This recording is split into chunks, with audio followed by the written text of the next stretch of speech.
So we're going back on stage again. We're going to be live in the Cork Opera House on March 30th for a very special event, which is going to form part of the Cork Podcast Festival. Our show is called Look Who's Talking. It's going to be all about those criminals. How do we get them into studio? How do we get up close and personal with them? And what have they got to say when the cameras are off? So Cork Opera House, tickets from corkpodcastfestival.ie, 30th of March. See you there. Blackrock, like such a leafy suburb of Dublin, and yet it's funny enough, it comes to our attention quite a lot. This is a new one, but more recently we've been talking about Nathan Kinsella, former real IRA enforcer who is living in a very nice house in Blackrock and has raised the eyebrows of neighbours. But the same thing happened not that far away from Nathan Kinsella's house, might I add. And this time, instead of being connected to a dissident movement, the individual concerned, who was just a regular neighbour, a guy known as Big John affectionately, turned out that he was actually linked in with the Sinaloa Cartel of Mexico. Yeah, it's an amazing story. I mean, a lot of the Sinaloa Cartel Kerry connection has seemed almost like cartoonish and unbelievable. And we've spoken again and again about Nathan McDonnell and how unlikely it was for him to be mixed up in this.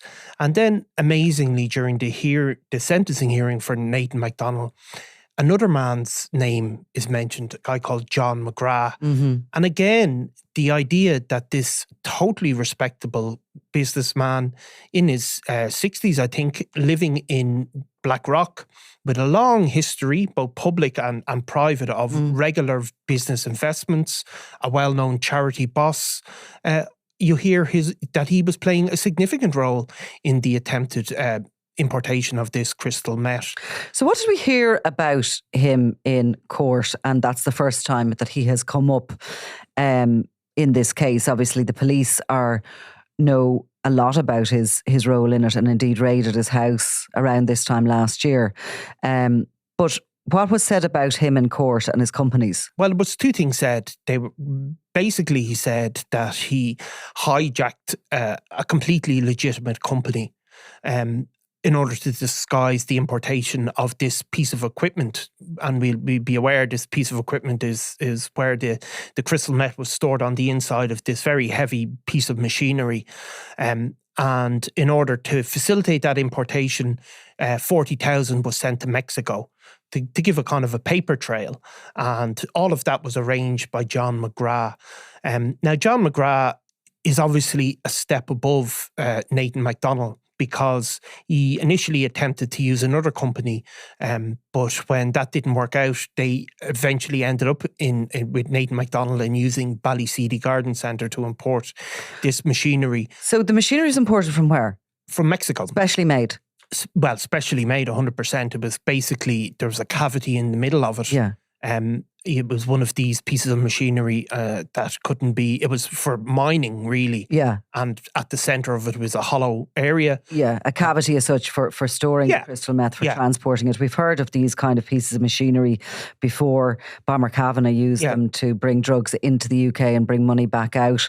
They were, the material, be it metal or whatever, was so as they could thwart the X-ray machines. Yeah, totally. And I mean, it seems to have been, I think we had details of how hard it was to get into it. Even when they knew there was something in there, they couldn't get in. So this is imported from Mexico into Ireland, and then it was on its way to Australia again, where, it is believed that it would be opened up and the crystal meth would be sold.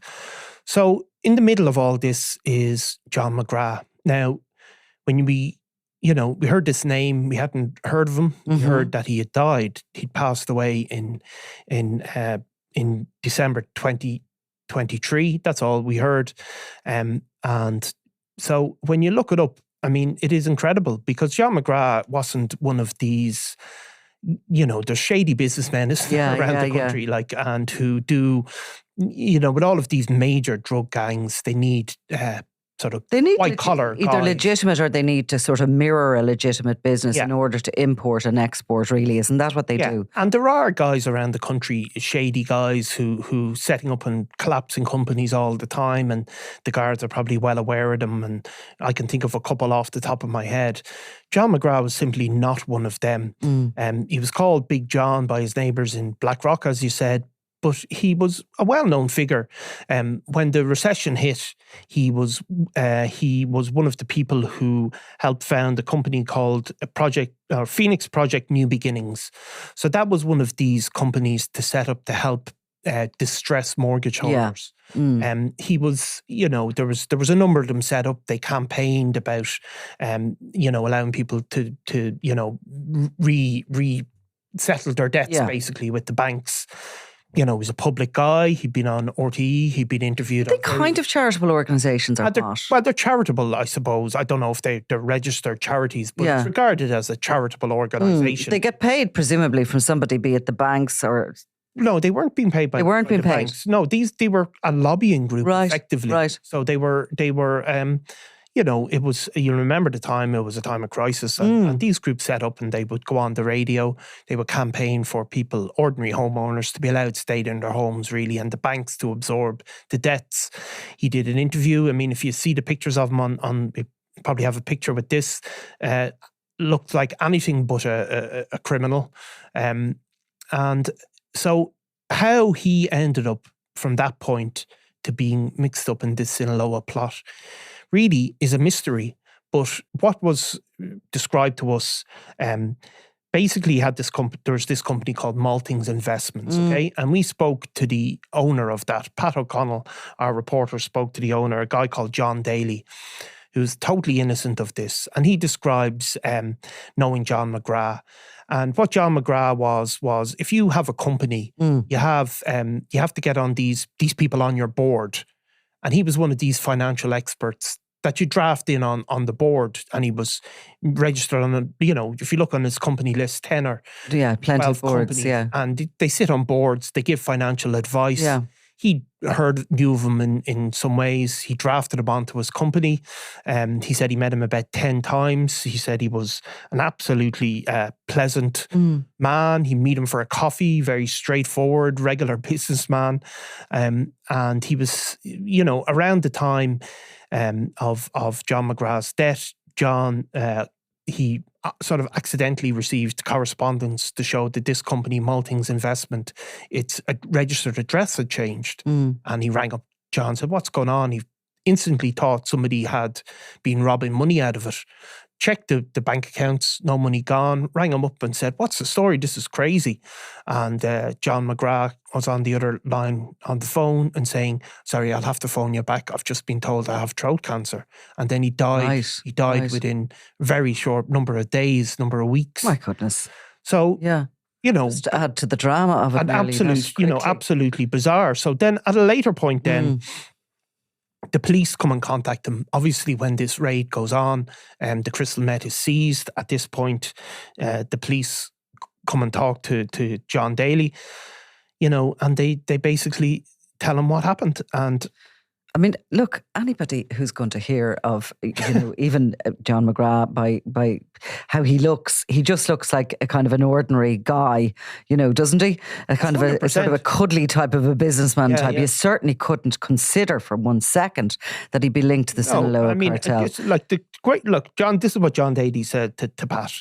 It's almost laughable, and I joke about this to my friends. He brought me one step away from El Chapo in Mexico. Yeah. And that's kind of funny, but in another way, it's not funny at all.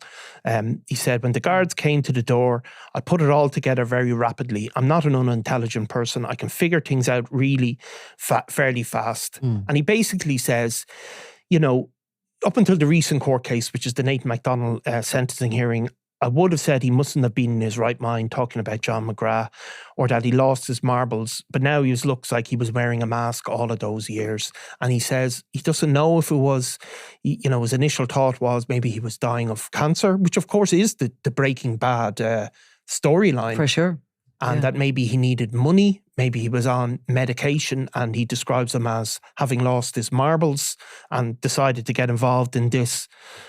And he doesn't have any answers. I mean, it's a great interview. The full interview is on the website. You know, he says that I didn't query it. Obviously, knew this guy. He said he either fooled us all or he lost his marbles at the end. But if he was doing bad stuff for years and years, surely he'd have come on the radar and been caught. It's horrific, a horrific drama and plot. But he says, I refuse to be traumatized. I did nothing wrong except to let him fool me. And I mean, obviously, just not to, even in the court case, the guards go to an extreme length to say there's absolutely no suspicion on John Daly or anybody else involved in Malting's investment. They know basically what happened, that he took over this company. He looked to lease out a property where he could import this into. When that didn't work, it got Nathan McDonnell involved and they used his property instead. There must be Let's just remind people, while we're talking about this, because we're getting slightly lost in it, what the Sinaloa cartel is. Let's just remind ourselves just briefly, and why it was so shocking for the likes of John Daly to realise that he had been brought to within any sort of a whisker near them. So they were, I mean, they're the most infamous drug cartel in Mexico, started around the 1980s when they were formed. And they've been supplying marijuana, cocaine, heroin, methamphetamine, and more recently fentanyl to the US. It says in the early 2020s, the Congressional Research Service report, so this is the official US kind of, I suppose, supply figures, estimated that the cartel controlled 40 to 60% of Mexico's drug trade, and it was earning as much as $3 billion annually. Now, I wanted to try and find a number for the amount of members it has in Mexico, because it is something along the lines of 3,000 soldiers it has working for us. Yeah, I think so. It's an army, effectively. It's an army, and it was founded by the aforementioned Joaquim El Chapo Guzman. Now, he twice escaped from Mexican prisons before he was detained in Sinaloa in 2016. He was extradited to the US the following year, and there was a very big, well-publicised trial in Brooklyn courthouse where he was given multiple life sentences by in US federal prison. I think he's in some Supermax, isn't he? He's in Supermax, the actual Supermax. So, I mean, the Sinaloa cartel, they initially made their huge jump into being the biggest narco-trafficking organisation in the world by smuggling Colombian cocaine into the US through various routes over the border. But as they got bigger, they started to expand into crystal meth, really. And what they have done, particularly in the last years, is realise Europe is a big, big market. They've come under, obviously, huge law enforcement pressure from the US, and they've realised that there's just as much money to be made around the world. So they're a global. I think their biggest threat, I suppose, to Europe is the fentanyl, because we haven't quite had a huge amount of it as yet in Europe. In all the Europol reports, it is one of the biggest threats. And there is definitely evidence that Mexican cell structures have existed in Europe for quite some time. Yeah. In Amsterdam, in Belgium, in the key ports. Bizarrely, amidst all that, just to I suppose, give another couple of little figures about them. The group has, 3 billion it makes a year. It's laundering money through very sophisticated means of cryptocurrency, etc. And, fentanyl is the big problem with it at the moment. It's kind of moving away from, the traditional meth.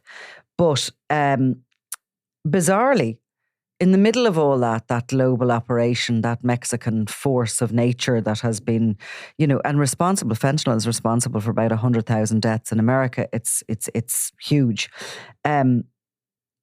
It's managed to set up some sort of a cell structure in all places, Kerry, in Ireland. Exactly. And we're a little island off the coast of Europe, and we, I suppose, are of interest through banking structures. Our coastline is of interest to landing cocaine on it. But what the Mexicans saw was an ability to transport crystal meth to Australia, which is their biggest market in the world, and where drugs are 4 times more expensive than any other territory.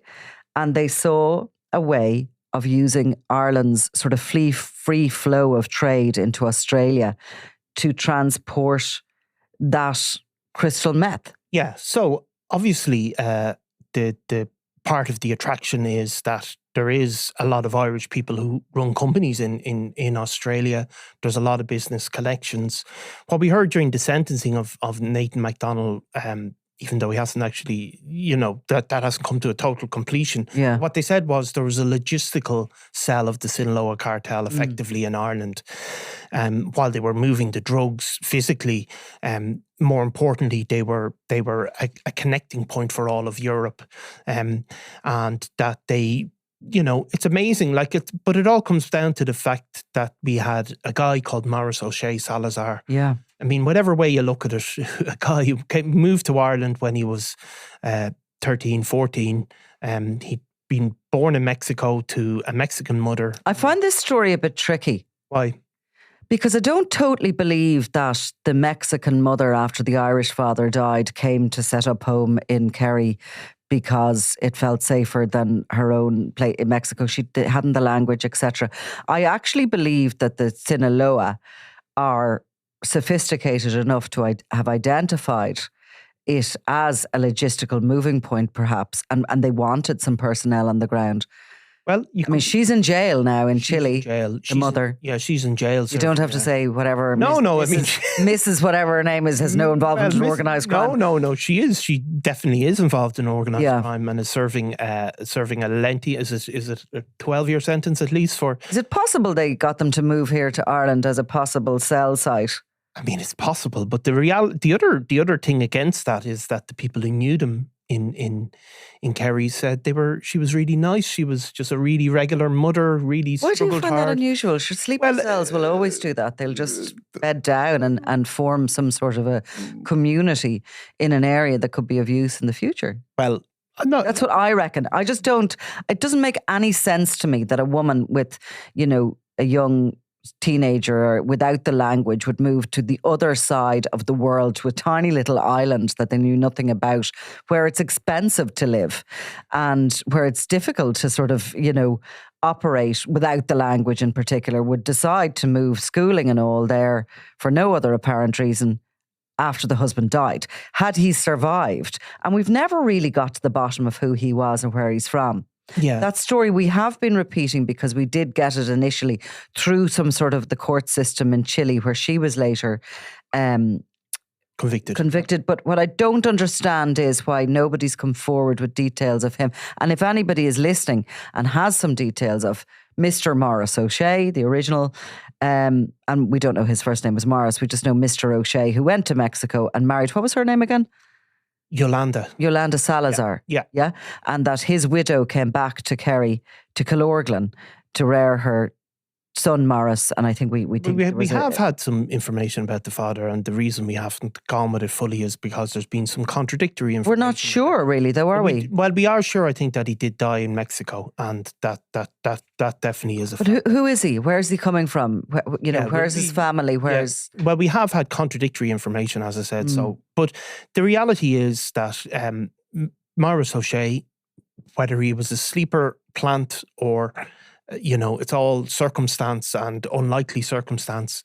He grew up in Killorglin, and he was not, a very regular sort of low-level criminal. And at some point, he left the country and went to live in Spain. Where he becomes the Sinaloa's main operator for Europe. Exactly. Like he's not even in a lowly job. He's right up there. And even while he becomes that position, he doesn't cut his ties with Ireland. He has a network of people operating across Europe, as you said, in ports in Spain and in Amsterdam and in Belgium. But a large part of the management of that logistical network and the corruption of the people and the hiring of hauliers, a lot of that comes from Ireland, and a lot of that comes from Kerry. And amazingly, it's not as if he grew up, fled the scene and never came back to the Emerald Isle.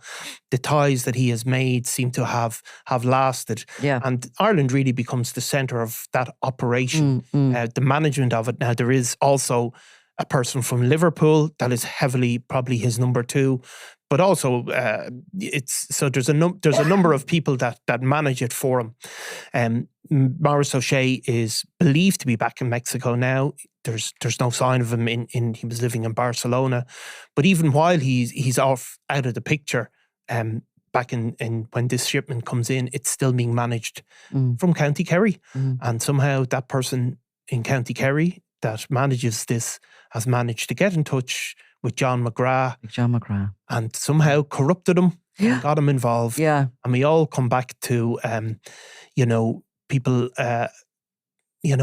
the most unlikely people. Now, maybe... But there was a lot of people made contacts after that time, after the crash, and there was mortgages and there was loans and there was borrowings and there was a lot of... there was a lot of people. I mean, there's an awful lot of stories within finance. Oh, there is. And dirty money around that time, isn't there? And 100%. a lot of discoveries were made as well around that time. I mean, it was after the crash that the entire sort of, secrets around the Mansfield empire unfolded as well. And not just them. I mean, we've seen other people that were property developers, and there was all sorts of corruption and fraud that was masked by the fact that property prices kept going up. So people kept, in theory, not losing anything. But when the money ran out, you found that, solicitors, developers, they'd all been sketchy with their books and with their finances. And I suppose John McGrath, through his work as a charity boss and in all of that field, knew how to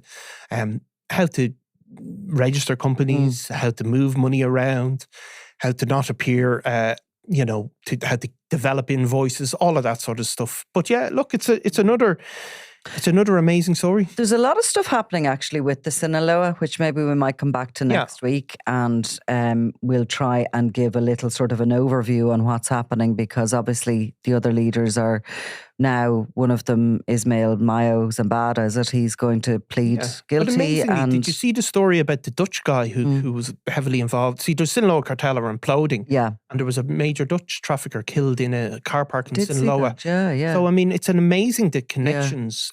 He'd sided with the El Mayo against El Chapo's son. So there's actually a full-on paramilitary war effect. And of course, always what happens is that, what brings them down, internal disputes and usually people ratting on one another. And I think that's exactly what's happened here as well. Yeah. Well, look, let's leave it for the moment. We're going to be back on Friday when, if or not, Nathan McDonnell's sentence happens. His lawyer has made a call for it to go ahead, even though the last we know, he was in hospital having an operation after he was attacked over the weekend in prison and suffered a suspected broken jaw. I'm not sure he's going to be available for court, so it'll depend on whether the judges go ahead with it. But if they do, we will certainly report on it. And if not, we'll come back and let's look at where, at the bigger sort of monster that is the Sinaloa that all these people were amazingly working for. Yeah. Okay, Niall, thank you very much. Thanks, Nicola.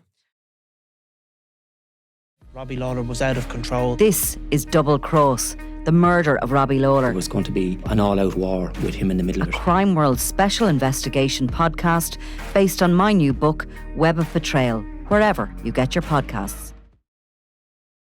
I'm Nicola Tallant and you're watching Crime World, a podcast about criminals, drugs and the underworld in Ireland and across the globe.